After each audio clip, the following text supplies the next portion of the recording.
비켜라, 이 더러운 손을 치우란 말이다. 내 옷자락에 흙탕물이 튀지 않느냐. 천지를 뒤흔드는 천둥 소리보다 더 날카롭고 비정한 고함이 칠흑 같은 밤 공기를 갈랐다. 억수같이 쏟아지는 장대비는 마치 하늘이 구멍이라도 난 듯 퍼부어대고 있었고, 그 거세한 빗줄기 사이로 번쩍이는 번개는 한 사내의 일그러진 얼굴을 찰나의 순간 귀신처럼 비추었다가 사라졌다. 육중한 대문 앞 진흙 구덩이 속에 처박힌 여인은 짐승처럼 울부짖으며 사내의 바짓가랑이를 부여잡고 있었다.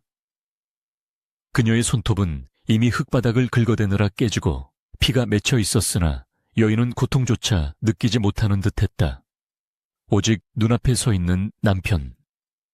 김정인의 마음을 돌려야 한다는 절박함만이 그녀의 온몸을 지배하고 있었다.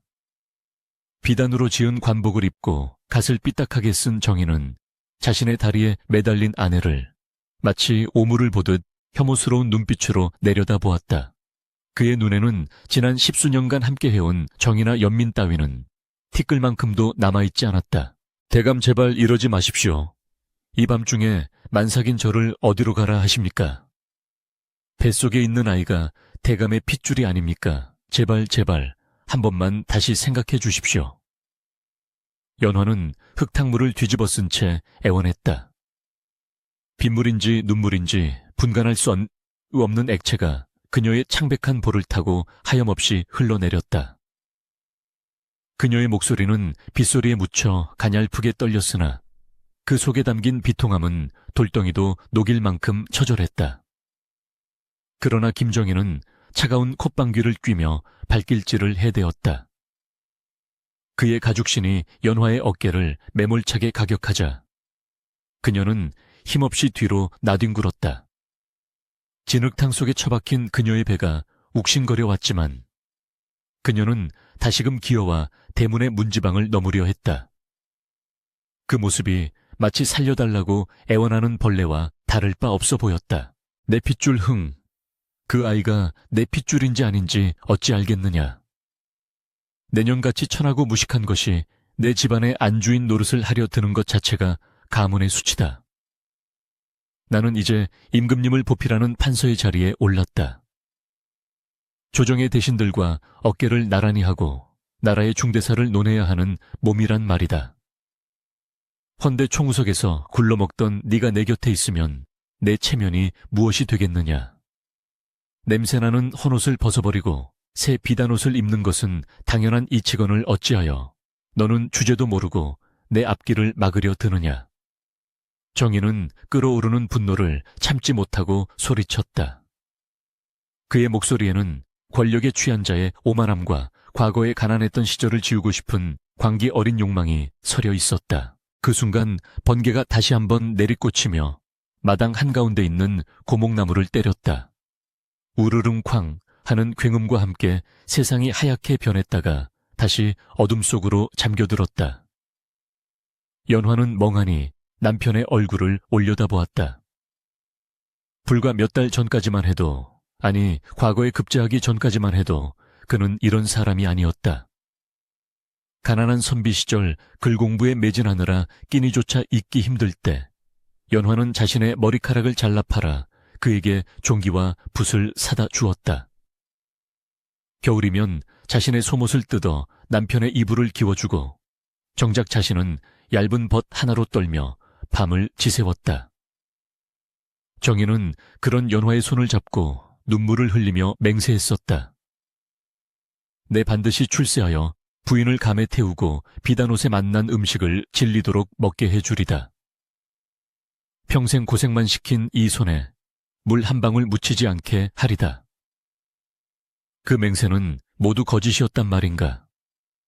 그 눈물은 그저 가난이 서러워 흘린 악어의 눈물이었단 말인가? 연화의 눈앞에 지난 세월이 주마등처럼 스쳐 지나갔다. 시부모의 병수발을 들며 똥오줌을 받아내던 나날들, 바틸과 바느질로 손마디가 굵어지고 거칠어지던 시간들. 그녀의 젊음과 아름다움은 모두 정인의 출세를 위한 걸음이 되어 사라졌다. 이제 남은 것은 병들고 지친 몸뚱이와 뱃속의 아이뿐이었다. 그런데 그 결과가 고작 이 차가운 빗속의 내침이라니. 연화는 가슴이 갈갈이 찢겨나가는 듯한 고통의 숨조차 제대로 쉴 수 없었다. 그녀가 알고 있던 다정하고 심지 깊던 선비 김정희는 이미 죽고 없었다. 눈앞에 있는 것은 권력이라는 달콤한 독주에 취해 인륜을 저버린 괴물뿐이었다. 대감, 제가 머리카락을 팔아 붓을 사드렸던 일을 잊으셨습니까? 과거 시험을 보러 가실 때 노잣돈이 없어 제 어머니가 물려주신 은가락지까지 팔았던 것을 잊으셨습니까? 조강지천은 버리는 것이 아니라고 배웠습니다. 부디 저를 불쌍히 여겨주십시오. 제가 대감의 앞길에 방해가 된다면 차라리 뒷방 늙은이처럼 죽은 듯이 지내겠습니다. 제발 이 비바람만 피하게 해주십시오. 연화는 마지막 남은 자존심까지 모두 내려놓고 땅에 머리를 찌으며 빌었다. 이마에서 흐르는 피가 빗물과 섞여 붉은 띠를 이루며 턱 밑으로 떨어졌다. 그러나 정인의 표정은 더욱 싸늘하게 굳어질 뿐이었다. 그는 연화의 처절한 호소가 오히려 자신의 영광스러운 현재를 더럽히는 소음처럼 느껴졌다. 닥쳐라. 그깟 머리카락, 그깟 은가락지가 대수냐. 내가 너에게 쌀을 주지 않았느냐. 옷을 주지 않았느냐. 그동안 내 덕에 판서 부인 소리 들으며 호강했으면 되었지. 어디서 감히 예시를 들먹이며 생색을 내는 것이냐. 내년에 그 궁상맞은 꼴을 더 이상 보고 싶지 않다. 당장 내 집 앞에서 꺼지지 않으면 하인들을 시켜 멍석마리를 해버릴 테다. 정희는 대문 안쪽을 향해 고함을 질렀다. 여발하게 누구 없느냐. 당장 이 미친 여자를 끌어내라.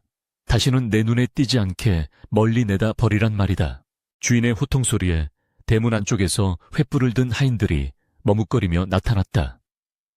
그들 역시 안주인인 연화가 그동안 얼마나 고생하며 집안을 일으켰는지 누구보다 잘 알고 있었다. 하인들의 눈에는 죄책감과 안타까움이 서려 있었지만 서슬퍼런 대감의 명령을 거역할 수는 없었다. 건장한 하인 2명이 쭈뼛거리며 다가와 연화의 양팔을 거칠게 잡아 일으켰다. 연화는 필사적으로 버텼지만 만삭의 몸으로 장정들의 힘을 당해낼 재간이 없었다. 그녀의 몸은 종잇장처럼 가볍게 들려졌다. 안 돼. 이거 놓아라.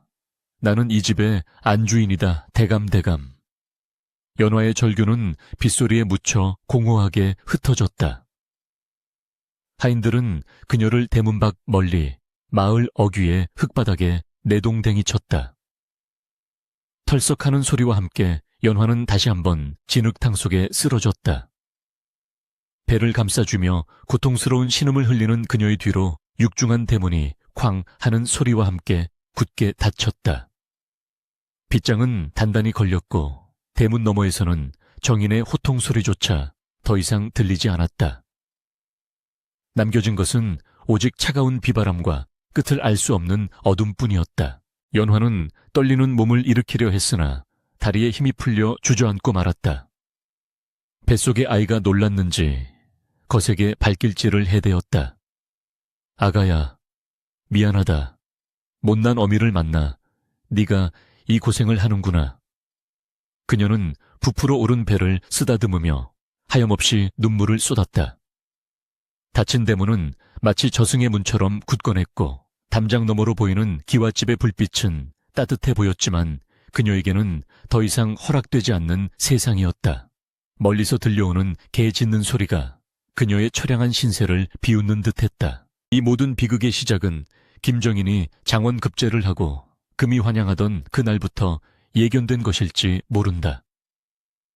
급제 소식과 함께 찾아온 것은 축하객들뿐만이 아니었다. 권문세족들의 혼담이 줄을 이었고 그 중에는 당대 최고의 세도가인 우의정 댁의 매파도 섞여 있었다. 우의정에게는 일찍이 남편을 여의고 친정으로 돌아온 미색이 뛰어나기로 소문난 딸 화영이 있었다. 권력에 목말라 있던 정인에게 늙고 볼품없는 조강지천은 걸림돌이었고 화영은 날개를 달아줄 천사로 보였을 것이다. 그는 스스로를 합리화했다. 대의를 위해서, 가문을 위해서 어쩔 수 없는 선택이라고. 하지만 그것은 비겁한 변명일 뿐 실상은 탐욕에 눈이 멀어 의리를 저버린 배신이었다. 비는 그칠 기미를 보이지 않았고 밤은 점점 더 깊어만 갔다. 한기를 느낀 연화는 본능적으로 몸을 웅크렸다. 입고 있는 것이라고는 얇은 소복 한 벌뿐이라 빗물에 젖은 옷이 살같이 달라붙어 살을 애는 듯한 추위가 몰려왔다. 이대로 여기에 있다가는 자신도 아이도 목숨을 부지하기 어려울 것이 분명했다. 그녀는 이를 악물었다. 죽고 싶다는 생각이 수십 번도 더 들었지만 뱃속에서 꿈틀거리는 생명을 차마 포기할 수 없었다. 그래 살자. 어떻게든 살아서 이 아이만은 보란듯이 키워내자. 내 놈이 나를 버린 것을 피눈물을 흘리며 후회하게 만들어주겠다. 연화의 눈동자에 서린 원망과 도끼는 어둠 속에서도 형형하게 빛났다. 그녀는 찢어진 치맛자락을 질끈 동여매고 엉금엉금 기어서 마을 어귀의 성황당으로 향했다. 비를 피할 곳이라고는 그곳밖에 없었다. 돌부리에 채여 무릎이 까지고 손바닥이 찢어졌지만 그녀는 멈추지 않았다. 한 걸음 한 걸음을 뗄 때마다 정인에 대한 원망을 꾹꾹 눌러 담았다. 성황당의 낡은 처마 밑에 도착했을 때 그녀는 탈진하여 그대로 쓰러지고 말았다. 낡은 문틈 사이로 새어나오는 희미한 촛불이 그녀의 젖은 얼굴을 비추었다. 먼지 쌓인 마루 바닥에 몸을 뉘자 긴장이 풀리면서 극심한 한기와 복통이 동시에 밀려왔다. 천둥이 다시 한번 요란하게 울리며 하늘을 찢어 놓았다. 그 소리는 마치 하늘이 연화의 억울함을 대신하여 울부짖는 것만 같았다. 그녀는 흐릿해지는 의식 속에서 맹세했다. 언젠가 반드시 저 높고 굳게 닫힌 대문을 활짝 열고 당당하게 걸어 들어가리라고. 그리고 자신의 발밑에 엎드려 용서를 비는 김정인의 모습을 보리라고. 비바람이 몰아치는 그 밤 버림받은 여인의 한 HN 씨앗이 되어 차가운 땅속 깊이 뿌리를 내리고 있었다. 이제 곧 닥쳐올 혹독한 겨울을 견뎌내고 언젠가 독하디 독한 꽃을 피우기 위해서 어둠 속에서 부엉이 한 마리가 구슬프게 울었다. 김판서의 집 안에서는 새 부인을 맞이할 준비로 분주한 하인들의 발자국 소리와 웃음소리가 희미하게 담장을 넘어왔다. 그 소리는 빗소리와 섞여 기괴한 불협화음을 만들어내고 있었다. 세상에서 가장 잔인한 밤이 그렇게 깊어가고 있었다. 연화는 배를 감싸 안은 채 까무룩 정신을 잃었다. 그녀의 꿈속에서는 여전히 맑은 날 정인이 건네주던 꽃신 한 켤레가 덩그러니 놓여 있었다. 다시는 돌아갈 수 없는 그 시절의 환영이 그녀를 더욱 비참하게 만들었다. 날이 밝자 언제 비가 왔냐는 듯 하늘은 야속하리 많지 맑고 푸르게 개었다. 지난밤의 그 처절했던 절규와 핏물 섞인 빗물은 뜨거운 햇살 아래 흔적도 없이 말라버렸다. 김정인의 기와집 대문 앞에는 아침부터 문전성시를 이루는 하객들의 가마로 발 디딜 틈이 없었다. 오늘은 김판서가 새 부인 화영을 맞아들이는 날이었다. 집안 곳곳에는 붉고 푸른 청사초롱이 내걸렸고 마당 한가운데 차려진 홀례상 위에는 살찐 닭과 온갖 산의 진미가 수북하게 쌓여 있었다. 풍악 소리가 담장을 넘어 온 마을에 울려 퍼지니 지나가던 백성들은 혀를 차면서도 그 화려함에 눈을 떼지 못했다.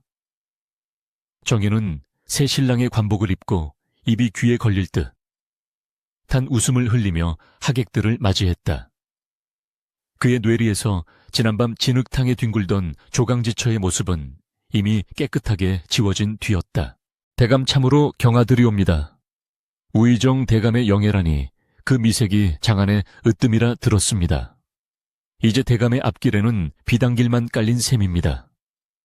아첨꾼들이 머리를 조아리며 칭송하자 정희는 으쓱해진 어깨를 주체하지 못했다. 이윽고 꽃감에서 내린 새 신부 화영이 수줍은 듯 얼굴을 가리고 대청마루에 올랐다. 연지곤지를 찍은 화영의 얼굴은 마치 봄날의 복사꽃처럼 화사했고 그녀가 입은 비단치마는 스치는 바람에도 은은한 향기를 풍겼다. 정희는 화영의 미모에 넋을 잃고 바라보았다. 그녀의 눈매는 가늘고 길었으며 웃을 때마다 살짝 올라가는 입꼬리에는 남자를 홀리는 묘한 마력이 서려 있었다. 그러나 그 아름다운 눈동자 깊은 곳에는 탐욕스럽게 번들거리는 뱀의 혀 같은 차가움이 숨겨져 있음을 사랑의 눈먼 정희는 미처 깨닫지 못했다. 화영은 첫날 밤 정인의 품에 안겨 교태 섞인 목소리로 속삭였다. 서방님, 이 집의 가구들이 너무 낡고 투박하여 제 격에 맞지 않사옵니다. 제 친정에서 가져온 자개장과 비단 금침으로 모두 바꾸고 싶어요. 그리고 저 칙칙한 안채의 기둥들도 새로 칠하고 정원에는 값비싼 기암고해석을 들여놓았으면 합니다.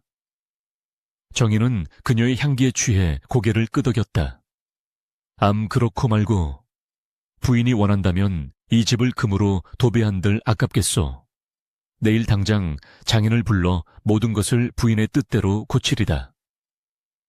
화영은 정인의 가슴팍에 얼굴을 묻으며 회심의 미소를 지었다. 그녀에게 정인은 사랑의 대상이 아니라 자신의 사치를 채워줄 물주이자 권력의 사다리에 불과했다. 그녀는 이미 정인의 곳간 열쇠를 손에 넣을 궁리를 하고 있었다. 반면 마을에서 10리 밖 떨어진 깊은 산속 인적조차 드문 흉계는 무거운 정적만이 감돌고 있었다.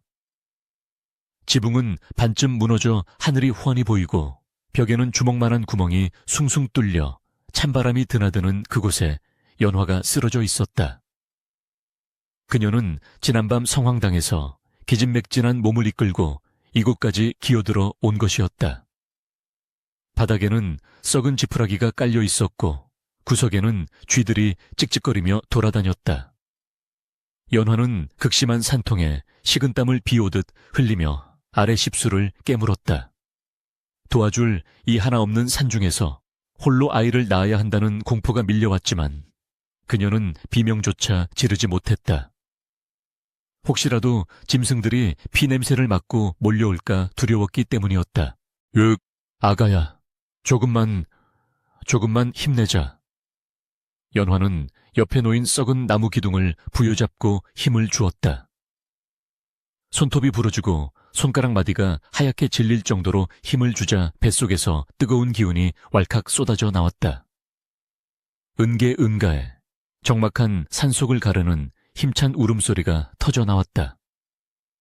사내 아이였다. 연화는 탯줄을 입으로 끊어내고 자신의 치맛자락을 찢어 아이를 감쌌다. 핏덩이 같은 아이를 품에 앉아 뜨거운 눈물이 봇물 터지듯 쏟아졌다. 미안하다. 이 어미가 못나서 따뜻한 아랫목이 아니라 이런 곳에서 너를 맞이하는구나. 아이는 어미의 심장 소리를 듣고 이내 울음을 그쳤다. 연화는 아이의 이름을 철티에 이라 지었다. 무쇠처럼 강하게 자라 모진 비바람에도 꺾이지 말라는 뜻이었다. 산후조리는 언감생심이었다. 연화는 몸을 추스를 새도 없이 먹을 것을 구해야 했다. 젖이 돌지 않아 아이가 배고파 울어대면 그녀는 산을 뒤져 칠뿌리를 캐고 소나무 속껍질을 벗겨 씹어서 아이의 입에 넣어주었다. 자신의 배는 등가죽에 붙을 지경이었지만 오직 아이를 살려야 한다는 일념 하나로 버텼다. 손은 흙투성이가 되어 거북이 등껍질처럼 갈라졌고 발은 돌부리에 베어 성한 곳이 없었다. 그러나 그녀의 눈빛만은 날이 갈수록 깊고 단단해졌다. 밤이면 희미한 달빛 아래서 바늘을 잡았다. 쫓겨날 때 품속에 챙겨온 반지꼬리 하나가 그녀의 유일한 재산이었다. 그녀는 산짐승의 가죽을 무두질하거나 마을 사람들이 버린 헌 옷감을 주워다가 기워내기 시작했다. 계절이 바뀌어 찬바람이 불기 시작할 무렵 김판서의 집은 날로 화려해졌으나 그 안의 공기는 탁해져만 갔다. 화영은 매일같이 비단 장수와 폐물 장수를 불러들여 사치를 부렸다. 어머, 이 비취, 노리개 빛깔 좀 봐. 너무 영롱하지 않아요, 서방님. 이것도 사주세요. 화영이 애교 섞인 눈웃음을 치면 정인은 묻지도 따지지도 않고 곡간 문을 열었다. 정인의 어머니가 물려준 옥비녀나 집안 대대로 내려오던 귀한 서화들도 하나둘씩 화영의 손을 거쳐 사라지거나 다른 물건으로 바뀌었다. 정인은 가끔 곡간이 비어가는 것을 느끼고 불안감을 느꼈으나 화영이 대감의 체면에 이 정도 치장은 당연한 것 아닙니까? 나중에 더 큰 벼슬을 하면 몇 배로 채워질 텐데 무엇을 걱정하십니까? 하고 쏘아붙이면 꿀먹은 벙어리가 되었다. 어느 날 정인은 관청에서 돌아와 피곤한 몸을 이끌고 안채로 들어섰다. 화영은 보이지 않고 방 안에는 낯선 사내의 웃음소리가 들리는 듯했다. 정인이 문을 벌컥 열자 화영은 황급히 옷매무새를 다듬으며 당황한 기색을 감추었다. 아니 대감, 기척도 없이 어찌 이러십니까? 화영의 곁에는 점괘를 봐준다는 젊은 무당이 앉아 있었다. 정기는 미심쩍은 눈초리로 그들을 쏘아보았지만 화영은 태연하게 말을 돌렸다. 대감의 승진 운을 보려고 용한분을 모셨습니다. 대감이 요즘 기력이 쇠하신 듯하여 걱정이 되어서요.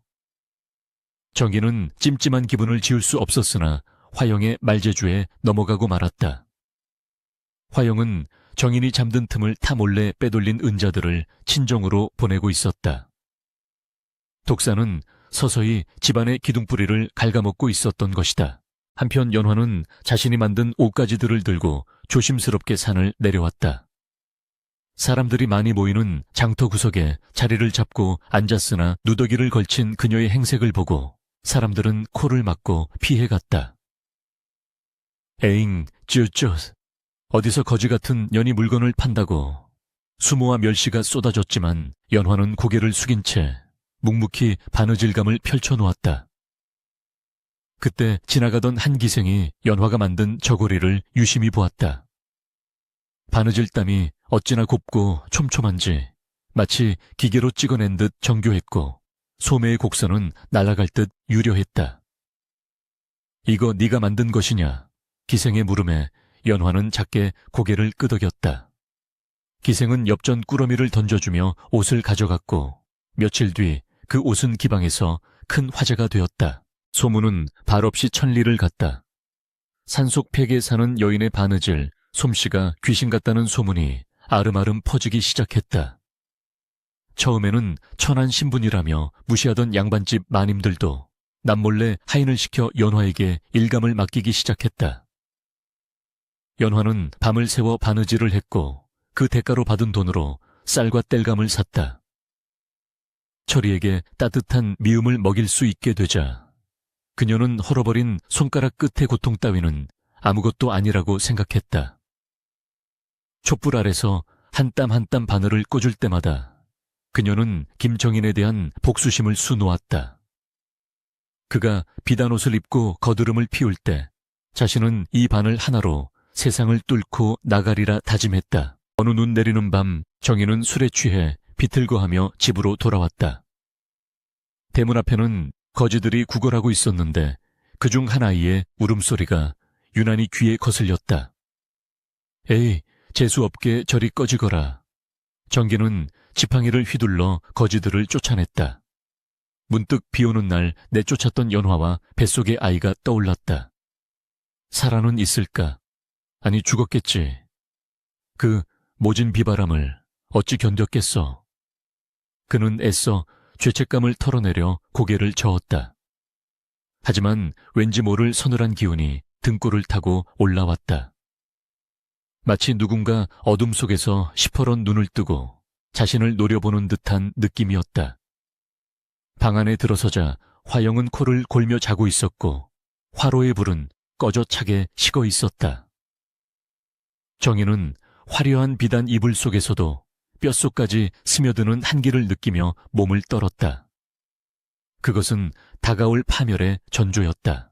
산속 오두막 연화는 잠든 철이에 머리를 쓰다듬으며 창밖을 내다보았다. 눈 덮인 사냐는 고요했지만 그녀의 가슴 속에는 뜨거운 불덩이가 이글거리고 있었다. 이제 더 이상 그녀는 울기만 하는 나약한 여인이 아니었다. 고난은 그녀를 무쇠처럼 단련시켰고 배신은 그녀에게 세상을 꿰뚫어 보는 지혜를 주었다. 그녀는 품속에서 쌈지를 꺼내 그동안 모은 엽전들을 세어보았다. 아직은 적은 돈이었지만 이것은 시작에 불과했다. 두고 보십시오, 대감. 당신이 쌓아 올린 사상 누각이 무너질 때 저는 그 폐허 위에서 꽃을 피울 것입니다. 연화의 굳은 맹세가 밤바람을 타고 눈발 사이로 흩어졌다. 멀리서 늑대 울음소리가 들려왔지만 연화는 더 이상 두렵지 않았다. 그녀 자체가 이미 맹수보다 더 강인한 어미가 되어 있었기 때문이었다. 굴럭굴럭 가슴이 타들어가는 것 같구나. 화려한 자개장이 병풍처럼 둘러쳐진 안방비단 금침 위에서 김정희는 식은땀을 흘리며 몸부림치고 있었다. 천하를 호령할 듯 위세등등하던 판서의 기계는 온데간데 없고 눈앞에 있는 것은 앙상하게 뼈만 남은 병자뿐이었다. 원인을 알 수 없는 괴질이었다. 온몸에 검붉은 반점이 피어오르고 밤이면 살을 애는 듯한 통증과 함께 악몽이 그를 괴롭혔다. 용하다는 의원들이 줄을 서서 진맥을 했으나 하나같이 고개를 가로저으며 혀를 찰 뿐이었다. 이것은 육신의 병이 아니라 마음의 병심화, 신화가 뼛속까지 스며든 탓이오. 하늘이 내린 벌일지도 모르니 그저 마음을 비우는 수밖에 없소이다. 의원의 말에 정희는 분기탱천하여 벼루를 집어 던졌으나 그 힘조차 없어 벼루는 힘없이 방바닥에 뒹굴었다. 방 안에는 약 다리는 냄새와 함께 비릿한 고름 냄새가 진동하여 시중드는 하녀들조차 코를 막고 들어오기를 꺼렸다. 정희는 타는 목마름에 물을 찾았으나 곁에는 아무도 없었다. 여봐라, 물 좀 다오 부인 어디 있소? 쉬인 목소리로 애타게 불렀지만 돌아오는 것은 정막뿐이었다. 그토록 사랑에 맞지 않던 새 부인 화영은 콧배기도 보이지 않았다. 그녀는 정인의 병세가 깊어지자 병수발은커녕 전염될까 두렵다며 별채로 거처를 옮겨버린 지 오래였다. 정인은 문틀을 잡고 기어가 문을 열었다. 마당을 가로질러 들려오는 웃음소리, 그것은 분명 화영의 목소리였다. 호호호, 정말입니까? 이 비취 놀이개가 궁중에서 유행하는 것이라고요. 그녀는 정인이 죽어가고 있는 와중에도 박물장수를 불러 폐물을 고르며 희희낙낙하고 있었다. 정인의 가슴 속에서 뜨거운 피가 역류하는 듯했다. 내가 누구 때문에 이 고생을 하여 저 자리에 앉혀주었건만 병든 남편을 헌신짝처럼 내팽개치다니.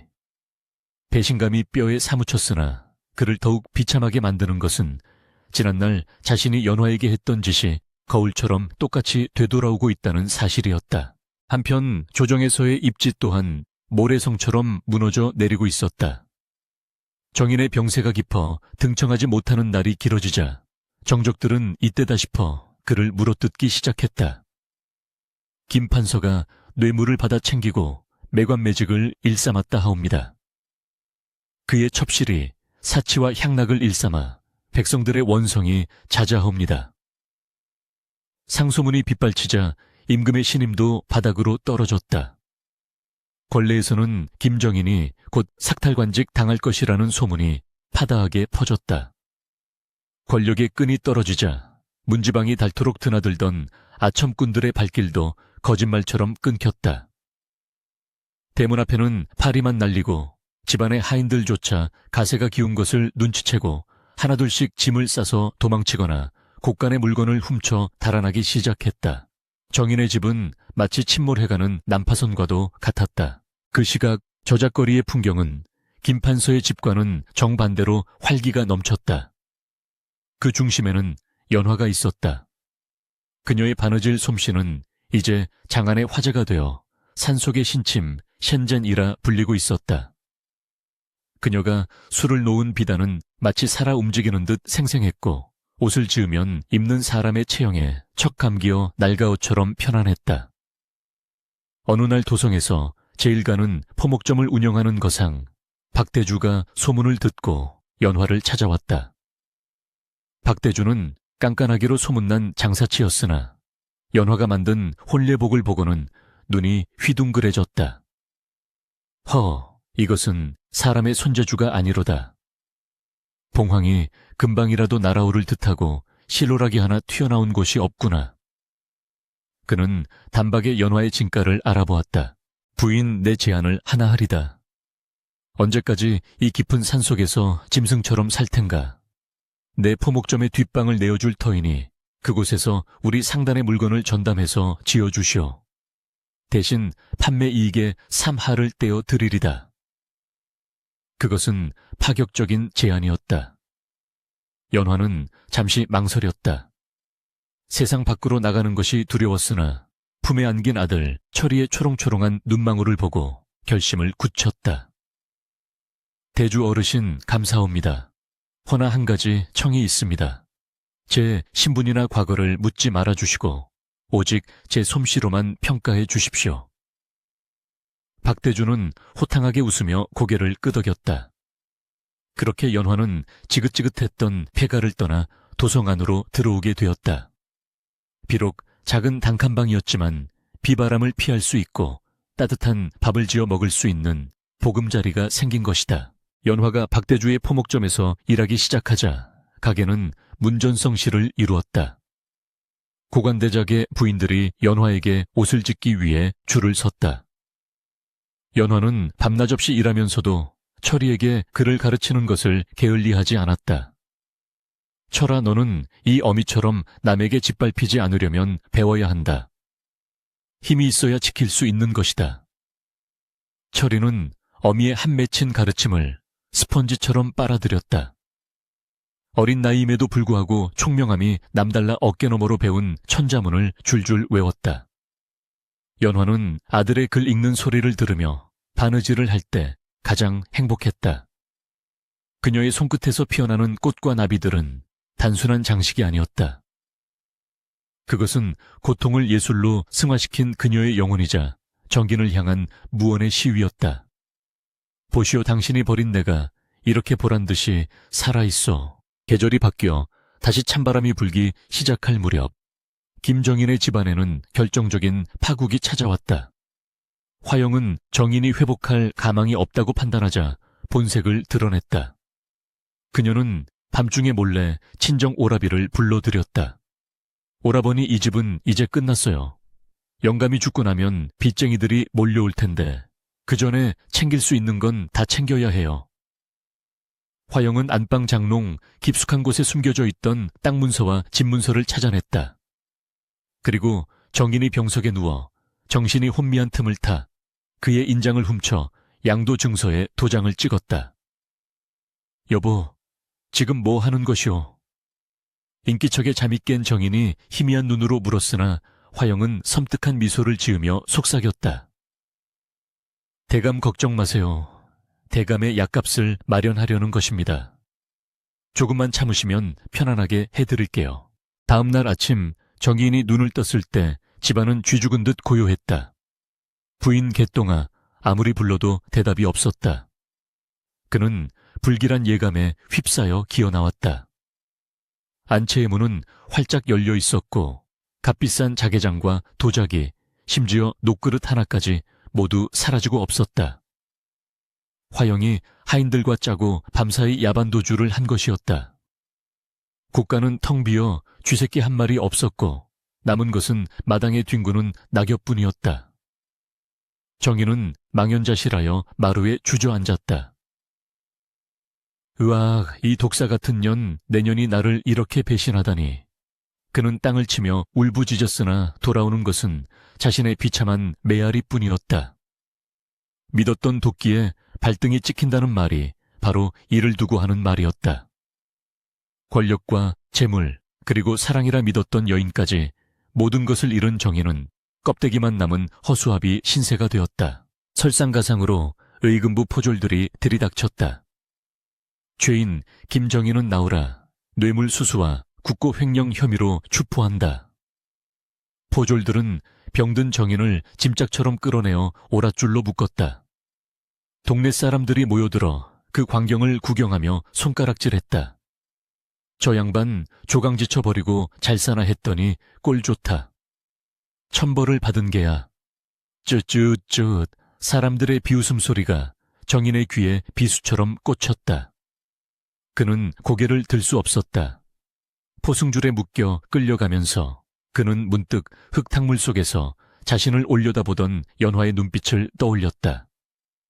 그때 그녀의 눈에 담겨있던 것은 원망이었을까 아니면 연민이었을까. 후회가 밀려왔지만 이미 돌이킬 수 없는 강을 건넌 뒤였다. 같은 시각 연화는 박대주와 마주 앉아 있었다. 박대주는 묵직한 돈주머니를 연화 앞에 내밀었다. 이것은 자네가 이번에 지은 궁중 진상품에 대한 사례금일세. 임금님께서 자네 솜씨에 크게 감탄하시어 하사품까지 내리셨네. 연화는 떨리는 손으로 돈주머니를 받았다. 묵직했다. 그것은 단순한 돈이 아니라 그녀가 흘린 피와 땀, 그리고 눈물의 결정체였다. 대주 어르신, 이 은혜 평생 잊지 않겠습니다. 허허, 은혜라니. 자네 실력으로 정당하게 번 것일세. 이제 이 돈으로 자네 가게를 하나 차려보는 게 어떤가. 연화의 눈이 반짝였다. 드디어 자신의 이름을 건 가게를 가질 수 있게 된 것이다. 그녀는 마음속으로 외쳤다. 정인대감 들리십니까? 당신은 나를 진흙탕에 버렸지만 나는 그 진흙 속에서 연꽃을 피웠습니다. 밤이 깊어 연화는 가게 자리를 알아보기 위해 장터를 거닐었다. 눈이 내리기 시작했다. 한방눈이 소복이 쌓이는 거리를 걷다가 그녀는 문득 포승줄에 묶여 끌려가는 죄인들의 행렬을 보게 되었다. 횃불 아래 비친 죄인들 틈에 낯익은 얼굴이 스쳐 지나갔다. 헝클어진 머리에 핏기 없는 얼굴, 초점 잃은 눈동자. 김정인이었다.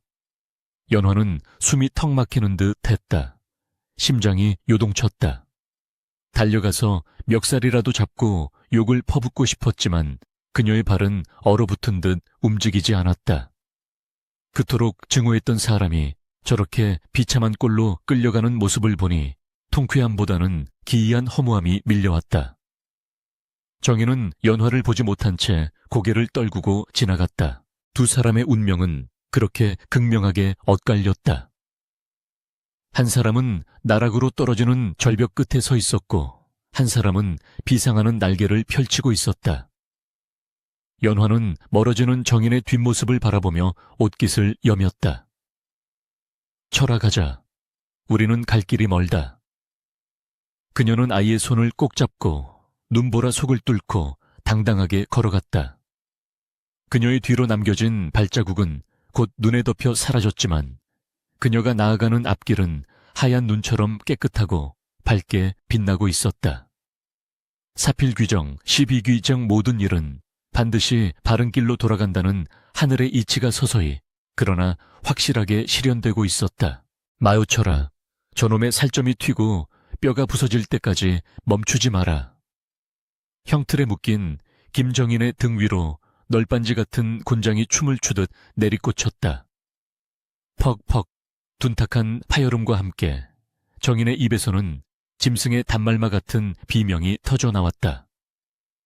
으악 살려주시오. 나는 억울하오. 억울하단 말이오. 그러나 의금부 도사의 표정은 서리발처럼 차가웠다. 정인의 하얀 속옷은 이미 엉덩이와 허벅지에서 터져나온 붉은 선혈로 질척하게 물들어 있었다.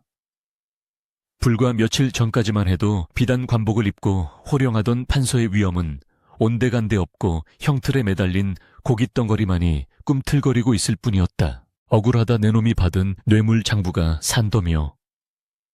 내 첩실이 빼돌린 국고가 창고를 채우고도 남건을 아직도 그 더러운 입으로 억울함을 논하느냐. 도사가 호통치며 증거 서류를 정인의 얼굴에 집어 던졌다. 종이 뭉치가 피 묻은 얼굴을 때리고 바닥에 흩어졌다. 정기는 흐릿한 눈으로 서류를 바라보았다. 거기에는 분명 자신의 인장이 찍힌 토지 매매 문서와 관직 임명장이 있었다. 그것은 화영이 밤에 몰래 찍어간 도장의 흔적이었다. 아니요. 그것은 내 처가. 그 여우 같은 년이 나를 속이고. 전기는 피를 토하며 변명하려 했으나 혀가 굳어 말이 제대로 나오지 않았다. 배신감과 육체적 고통이 뒤엉켜 정신이 혼미해졌다. 그토록 사랑했던 화영의 웃음소리가 이명처럼 귓가를 맴돌며 그를 조롱하는 듯했다. 차가운 옥사 바닥에 내동댕이 쳐진 정희는 밤새 오한에 시달렸다. 쥐들이 갉아먹다 남긴 곰팡이 핀 주먹밥이 그의 저녁이었다. 배가 등 가죽에 붙을 정도로 고팠지만 목구멍이 부어올라 물 한 모금 삼키기도 힘들었다. 썩은 지푸라기 냄새가 진동하는 감옥 안에서 정희는 비로소 자신이 연화에게 저질렀던 죄악을 떠올렸다. 그때 연화도 이런 추위와 배고픔을 견뎠겠구나. 만삭의 몸으로 진흙탕에 버려졌을 때 그녀가 느꼈을 절망이 이와 같았을까. 그러나 그것은 진정한 참회라기보다는 자신의 비참한 처지에 대한 연민과 신세 한탄에 가까웠다. 그는 여전히 자신이 왜 이런 꼴을 당해야 하는지 받아들일 수 없었다. 하늘이 원망스럽고 도망친 화영이 사무치게 증오스러울 뿐이었다. 이윽고 판결이 내려졌다. 죄인 김정희는 삭탈 관직하고 가산을 몰수하며 도성 밖으로 영구히 추방한다. 다시는 한양 땅을 밟지 못할 것이며 어길 시에는 참형에 처한다. 추상 같은 어명이 떨어지자 정희는 관복이 벗겨지고 상투가 잘린 채 도성 밖으로 내쫓겼다. 한겨울의 칼바람이 숭숭 뚫린 호토 사이로 파고들었다. 다리를 심하게 다쳐 제대로 걷지 못하는 정희는 지팡이 하나에 의지해 절뚝거리며 성문을 나섰다. 지나가는 아이들이 돌을 던지며 놀려댔다. 야, 저기 거지 간다. 판서하던 거지가 간다. 돌멩이가 이마에 맞아 피가 흘러도 정희는 닦을 힘조차 없었다. 세상의 모든 눈이 자신을 경멸하는 것만 같아 고개를 들 수가 없었다. 며칠을 굶었는지 기억조차 나지 않았다. 정희는 눈 덮인 산길을 헤매다 인가로 내려왔다. 어디선가 구수한 밤 냄새가 풍겨왔다. 본능적으로 코를 킁킁거리며 냄새를 따라가 보니 저작거리 한복판에 사람들이 길게 줄을 서 있었다. 솥단지에서는 하얀 김이 모락모락 피어올랐고 따뜻한 국밥을 받아든 사람들의 얼굴에는 화색이 돌았다. 자, 천천히 드시게. 모자라면 더 줄 테니 서두르지 말고. 온화하고 부드러운 목소리가 들려왔다. 정희는 침을 꼴깍 삼키며 사람들 틈에 섞여 줄을 섰다. 자존심이고 뭐고 당장 뱃속의 거지부터 달래야 했다. 드디어 정인의 차례가 되었다. 그는 고개를 푹 숙인 채 떨리는 손으로 깨진 바가지를 내밀었다. 여기 따뜻한 국밥 한 그릇 받으시오. 추운 날 고생이 많으십니다. 국자와 함께 하얀 손이 쑥 들어왔다. 그 손은 곱고 정갈했으며 손목에는 옥팔찌가 은은하게 빛나고 있었다. 정희는 허겁지겁 국밥을 받아들고 고개를 들어 감사의 인사를 하려 했다. 고맙습니다. 그러나 말을 잇지 못하고 입을 쩍 벌린 채 굳어버리고 말았다. 그곳에는 연화가 서 있었다. 흙탕물에 뒹굴던 촌스러운 아낙네는 온데간데 없었다. 연화는 짙은 쪽빛 비단침에 하얀 저고리를 입고 머리에는 정갈한 비녀를 꽂은 채 기품 있는 미소를 짓고 있었다. 그녀의 얼굴은 고생의 흔적이 사라지고 대신 세월이 빚어낸 우아함과 강인함이 서려 있었다. 주변 사람들은 그녀를 박포목점의 안주인 또는 살아있는 보살이라 부르며 존경의 눈빛으로 바라보고 있었다. 정희는 자신의 눈을 의심했다. 이것이 꿈인가 생시인가? 자신이 버린 조강지처가 어찌 저리도 고귀한 자태로 내 앞에 서 있단 말인가? 어머니 국이 모자랄 것 같습니다. 제가 안에서 더 퍼오겠습니다. 그때 연화의 뒤에서 총명하게 생긴 소년 하나가 튀어나왔다. 10살 남짓 되어 보이는 아이는 눈매가 맑고 이마가 훤칠한 것이 영락없는 양반가의 자제처럼 보였다. 연화는 아이의 머리를 쓰다듬으며 다정하게 말했다. 그래 철아, 뜨거우니 조심하거라. 철이 정인의 심장이 쿵 하고 내려앉았다. 철이라면 자신이 내쫓을 때 연화의 뱃속에 있던 그 아이란 말인가. 아이의 얼굴을 자세히 뜯어보니 젊은 시절 자신의 모습이 투영되어 있었다. 아니, 자신보다 훨씬 더 맑고 기품 있는 얼굴이었다. 내 핏줄이 저렇게 훌륭하게 자랐다니. 순간 정희는 자신의 꼴을 내려다보았다. 누더기 옷에 냄새나는 몸, 짓무른 다리를 끌며 구걸하는 거지. 그리고 눈앞에는 비단 옷을 입고 적선하는 아내와 아들. 하늘과 땅의 차이보다 더 큰 간극이 두 사람 사이를 가로지르고 있었다. 수치심이 쓰나미처럼 밀려왔다. 차라리 곤장을 맞을 때가 더 나았다. 육체의 고통보다 더 끔찍한 것은 자신이 버린 보석이 얼마나 빛나는지, 그리고 자신이 쥐고 있던 돌멩이가 얼마나 하찮은 것인지를 뼈저리게 확인하는 순간의 비참함이었다. 정희는 국밥이 든 바가지를 든 손을 사시나무 떨듯 떨었다. 연화는 아직 정인을 알아보지 못한 듯 했다. 거지들의 행색이 다 비슷비슷하거니와 정인의 몰골이 워낙 흉하게 변해버린 탓이었다. 그녀는 그저 불쌍한 노숙자 중 한 명이라 생각하고 따뜻한 눈길을 보냈다. 어르신 국이 식기 전에 어서 드십시오. 옷이 많이 얇으신데 잠시 기다리시면 제가 헌 옷이라도 한 벌 챙겨 드리겠습니다. 그녀의 친절이 정인의 가슴을 난도질했다. 악담을 퍼붓고 침을 뱉어주면 차라리 마음이 편할 텐데 저토록 자애로운 모습이라니. 그것은 정인에게 내리는 가장 잔인한 형벌이었다. 아, 아니요. 됐소. 정인은 쉰 목소리로 중얼거리며 뒷걸음질 쳤다. 얼굴을 들키고 싶지 않았다. 이 비참한 꼴을 아내와 아들에게 보일 수는 없었다.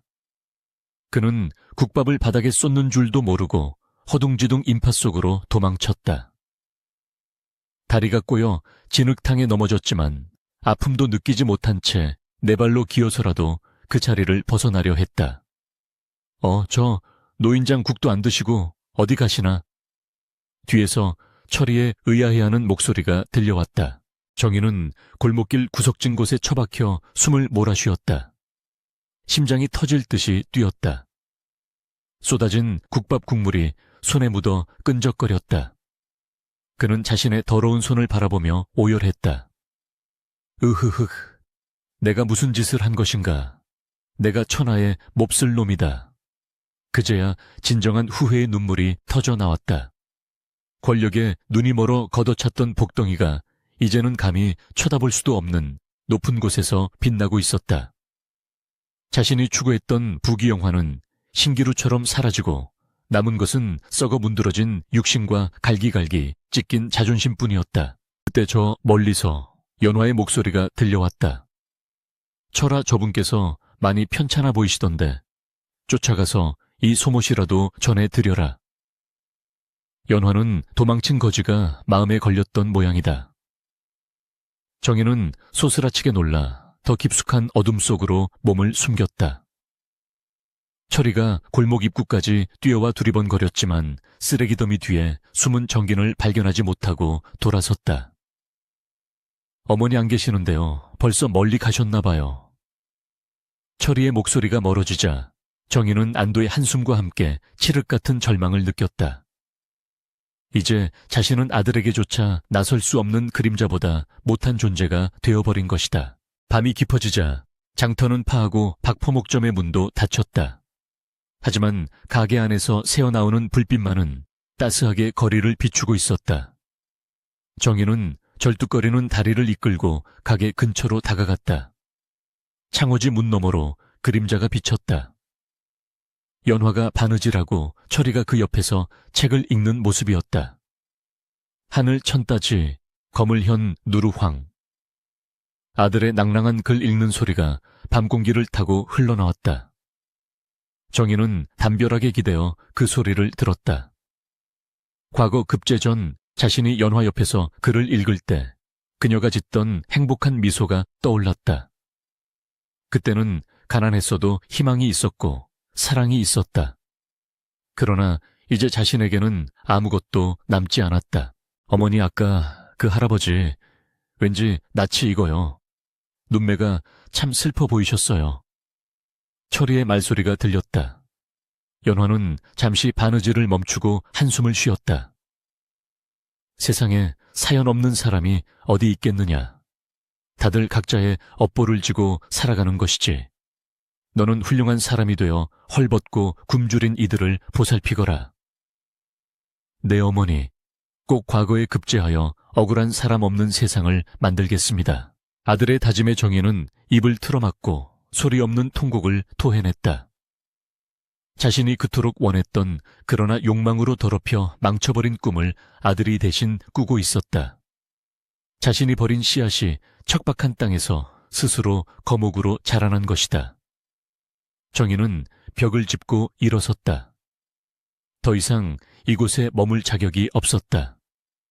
자신의 존재가 그들에게 알려지는 것 자체가 그들의 행복의 오점이 될 것이었다. 그는 피눈물을 흘리며 어둠 속으로 발길을 돌렸다. 눈발이 다시 굵어지기 시작했다. 그의 등 뒤로 따뜻한 불빛이 점점 멀어져 하나의 점이 될 때까지 그는 뒤를 돌아보지 못했다. 발자국마다 회안에 피가 맺혀 눈 위를 붉게 물들였다. 거짓골로 거리를 배회하던 정희는 우연히 기방 앞을 지나게 되었다. 화려한 불빛 아래 술 취한 사내들의 웃음소리가 들려왔다. 그때 익숙한 목소리가 들렸다. 아이고 나으리, 한 잔 더 받으세요. 화영이었다. 그녀는 기생이 되어 술을 따르고 있었다. 훔친 재물을 들고 도망쳤으나 오라비에게 사기를 당해 모든 것을 잃고 기방으로 팔려온 것이었다. 짙은 화장으로 주름을 가렸지만 삶에 찌든 고단함은 감출 수 없었다. 정희는 그녀에게 달려가고 싶었다. 내년 때문에 내 인생이 망가졌다고 소리치고 싶었다. 하지만 그는 멈칫했다. 화영 또한 자신과 똑같은 욕망의 노예였고 그 끝은 파멸일 뿐임을 깨달았기 때문이었다.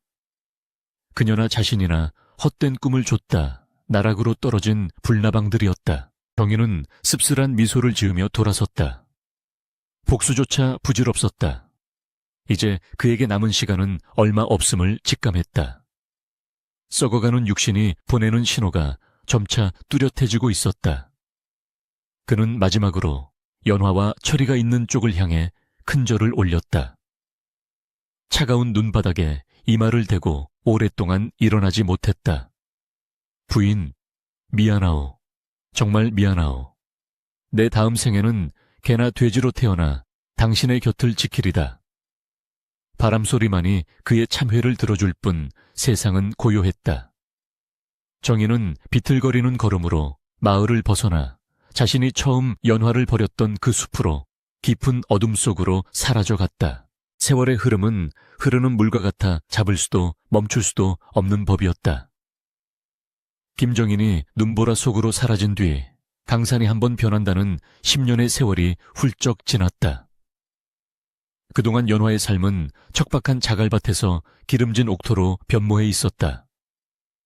그녀가 운영하는 연화 포목점은 이제 도성뿐만 아니라 전국 팔도에 지점을 둔 거대 상단으로 성장했다. 그녀의 손을 거친 비단은 궁궐의 왕비마저 탐낼 정도로 명성이 자자했고 그녀가 쌓은 재물은 창고에 다 들이지 못할 만큼 넘쳐났다. 그러나 연화에게 있어 진정한 보물은 금은 보화가 아니었다. 그녀의 유일한 희망이자 자부심인 아들 김철이 바로 그녀가 살아온 이유이자 결과였다. 철은 어머니의 헌신적인 뒷바라지와 타고난 총명함으로 학문에 매진하여 당대 내로라 하는 천재들을 모두 제치고 과거 시험에서 장원 급제를 하는 기염을 토했다. 암행어사 출두야. 아니, 장원 급제하신 김 학사님 행차시다. 마을 어귀에서부터 요란한 꽹과리 소리와 함께 나팔 소리가 울려 퍼졌다. 온 마을 사람들이 하던 일을 멈추고 거리로 뛰쳐나왔다. 청사초롱이 내걸린 길 위로 위풍당당한 행렬이 들어섰다. 말 위에 올라탄 철은 붉은 관복에 어사화를 꽂고 늠름한 자태로 백성들에게 손을 흔들었다. 그 모습은 마치 하늘에서 내려온 신선처럼 고귀하고 눈부셨다. 십수년 전 만삭의 몸으로 쫓겨나던 연화가 피눈물을 흘리며 걸었던 그 길을 이제는 그녀의 아들이 금이 환양하여 당당하게 돌아오고 있는 것이다.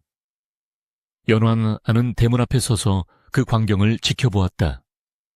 주름진 눈가에 뜨거운 눈물이 고여 흘러내렸다. 그것은 지난날의 서러움을 씻어내는 환희의 눈물이었고 모진 풍파를 견뎌낸 자만이 맛볼 수 있는 승리의 눈물이었다. 철은 대문 앞에 이르자 말에서 뛰어내려 연화 앞에 넙죽 큰 절을 올렸다. 어머니 소자가 장원 급제하여 돌아왔습니다.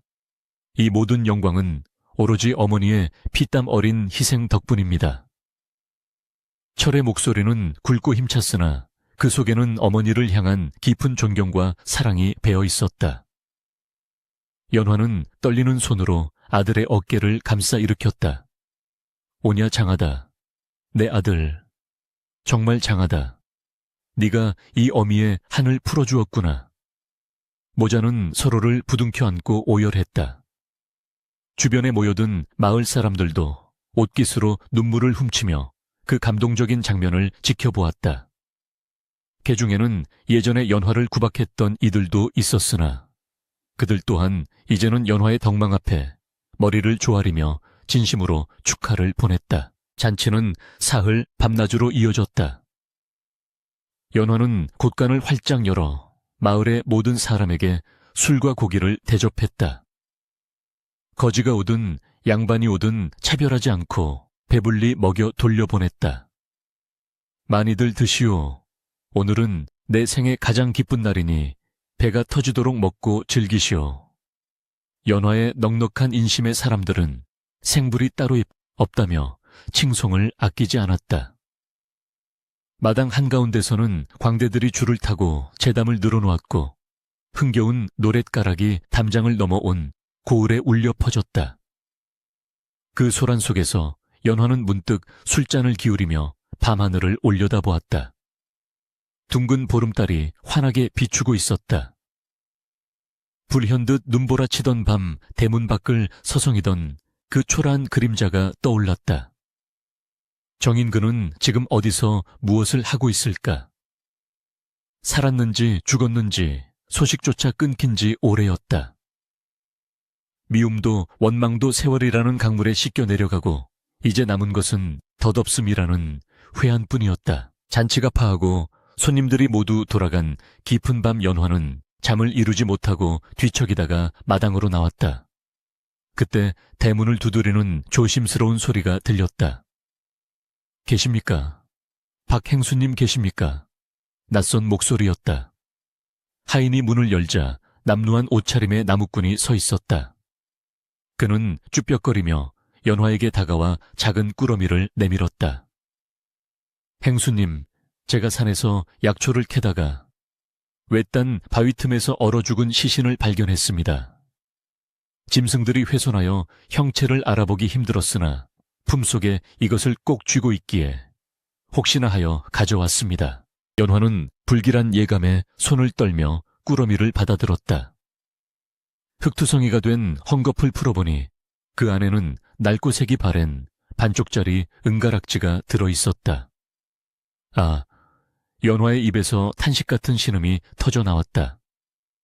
그것은 아주 먼 옛날 가난했던 선비정인이 과거 시험을 보러 갈 때 연화가 노잣돈을 마련하기 위해 팔았던 자신의 예물이었다. 정인은 훗날 성공하여 다시 찾아주겠다고 약속했으나 그 약속은 욕망에 묻혀 잊혔었다. 그런데 그가 죽는 순간까지 이 가락지를 품에 안고 있었다니. 아마도 그는 몰락한 후 기방이나 전당포를 뒤져 이 가락지를 되찾아 간직하고 있었던 모양이었다. 시신은 어디에 있느냐? 연화가 물었다. 나무꾼은 마을 뒷산 연화가 쫓겨나 처음 몸을 피했던 성황당 근처의 굴이라고 했다. 연화는 즉시 하인들을 불러 가마를 준비시켰다. 철이도 소식을 듣고 달려나왔다. 어머니, 이 밤중에 어디를 가시려는 겁니까? 위험합니다. 철이 말렸으나 연화는 고개를 저었다. 가야 할 곳이 있다. 너는 알 것 없다. 내 금방 다녀오마. 그녀는 아들에게조차 아버지의 비참한 최후를 보이고 싶지 않았다. 그것이 그녀가 정인에게 베풀 수 있는 마지막 자비였다. 횃불을 들고 산을 올랐다. 나무꾼이 안내한 바위 틈에는 눈이 녹아 질척한 땅 위에 앙상한 뼈만 남은 시신 한 구가 웅크리고 있었다. 짐승들이 파먹어 얼굴은 알아볼 수 없었으나 연화는 단번에 알 수 있었다. 그 처참한 형의 싱하이가 바로 한때 자신의 전부였던 남편 김정인님을. 그는 연화가 살던 마을을 내려다보는 방향으로 쓰러져 있었다. 죽는 순간까지 차마 다가가지 못하고 먼 발치에서나마 그리워하다 외롭게 숨을 거둔 것이었다. 연화는 시신 앞에 주저앉았다. 통곡은 나오지 않았다. 그저 가슴 한구석이 텅 빈 듯 시려울 뿐이었다. 대감, 어찌 이리 가셨습니까? 그토록 원하던 부귀영화는 다 어디에 두고 이 차가운 산속에서 홀로 가셨습니까? 연화는 정인의 유골을 수습하여 양지 바른 곳에 묻어주었다. 비석도 세우지 않았다. 그저 이름 없는 무덤 하나가 산자락에 남겨졌을 뿐이다. 제사를 지내며 술 한 잔을 올리는 연화의 눈에서 그제야 눈물 한 방울이 떨어져 무덤 위를 적셨다. 당신을 용서해서가 아닙니다. 당신이 불쌍해서도 아닙니다. 그저 내 아들의 아비이기에 그리고 내 지난 세월을 함께했던 사람이기에 마지막 예를 갖추는 것입니다. 부디 저승에서는 욕심일랑 다 버리고 편히 쉬시오. 바람이 불어와 연화의 옷자락을 스치고 지나갔다. 마치 정인의 영혼이 고맙다고 미안하다고 속삭이는 듯 했다. 화영의 소식도 들려왔다. 기방에서 쫓겨난 그녀는 몹쓸 병에 걸려 온몸이 썩어 들어가다가 어느 다리 밑에서 거지들에 의해 비참한 최후를 맞이했다고 했다. 그녀가 훔쳐간 재물은 오라비의 노름비주로 탕진되었고 그녀의 아름답던 미모는 흉측하게 변해 사람들의 구경거리가 되었다고 한다. 인과응보, 인고잉보 뿌린 대로 거둔다는 하늘의 이치는 한치의 오차도 없이 그들을 심판했다. 욕망의 탑을 쌓아 올렸던 두 남녀는 결국 비명횡사하여 흙으로 돌아갔고 그들이 멸시했던 조강지처는 덕을 쌓아 가문을 일으키고 만인의 존경을 받게 된 것이다. 철은 조정에 나아가 대쪽 같은 선비로 명성을 떨쳤다. 그는 탐관 오리들을 가차없이 징벌하고 백성들의 억울함을 풀어주는 명관이 되었다. 사람들은 그를 보며 그 어머니의 그 아들이라며 칭송했다. 철은 가끔 어머니에게 아버지에 대해 물었으나 연화는 그저 먼 산을 바라보며 이렇게 말할 뿐이었다. 너의 아버지는 반면교사, 판미안저우시와 같은 분이셨다. 사람이 무엇을 좇아야 하고 무엇을 버려야 하는지를 몸소 보여주신 분이다. 너는 부디 명예와 재물보다 사람의 도리를 먼저 생각하는 사람이 되어라. 철은 어머니의 깊은 뜻을 헤아리고 더욱더 몸과 마음을 닦는 데 정진했다. 세월은 다시 흘러 연화의 머리에도 하얀 서리가 내렸다. 어느 화창한 봄날 연화는 대청마루에 앉아 손자들의 재롱을 지켜보고 있었다. 뜰에는 매화꽃이 흐드러지게 피어 향기를 뿜어내고 담장 너머로는 평화로운 마을 풍경이 그림처럼 펼쳐져 있었다. 그녀는 지그시 눈을 감았다. 파란만장했던 지난 날들이 주마등처럼 스쳐 지나갔다. 빗속의 절규도 산속의 추위도 바늘에 찔리던 아픔도 이제는 모두 아득한 예실이 되어 추억이라는 이름으로 남아있었다. 그녀는 자신의 인생을 되돌아보며 조용히 미소 지었다. 모진 비바람을 견뎌내고 피어난 연고처럼 그녀의 삶은 고통 속에서 더욱 맑고 향기롭게 완성되었다. 할머니, 옛날 이야기 해주세요. 손자가 연화의 무릎을 파고들며 졸랐다. 연화는 아이의 머리를 쓰다듬으며 인자한 목소리로 입을 열었다. 그래, 옛날에 욕심 많은 혹부리 영감과 착한 마음씨를 가진 할머니가 살았단다. 그녀의 이야기는 나지막하게 마당을 울렸다. 햇살은 따스하게 그녀를 비추고 어디선가 날아온 나비 한 마리가 그녀의 어깨 위에 살포시 내려앉았다. 세상은 돌고 도는 법이다. 악을 행한 자는 반드시 그 대가를 치르고 선을 행한 자는 언젠가 그 복을 받게 된다는 평범한 진리. 김판서의 비극과 연화의 승리는 그 진리를 세상에 증명한 하나의 거울이었다. 땅을 치며 후회해도 이미 늦은 것이 인생이니 지금 곁에 있는 사람의 소중함을 잊지 말아야 할 것이다. 연화의 집대문은 활짝 열려 있었고 그 안에서 흘러나오는 행복한 웃음소리는 오래도록 마을을 감싸 안았다. 그것은 착한 이들이 누려 마땅한 더할 나위 없이 완벽하고 평온한 결말이었다.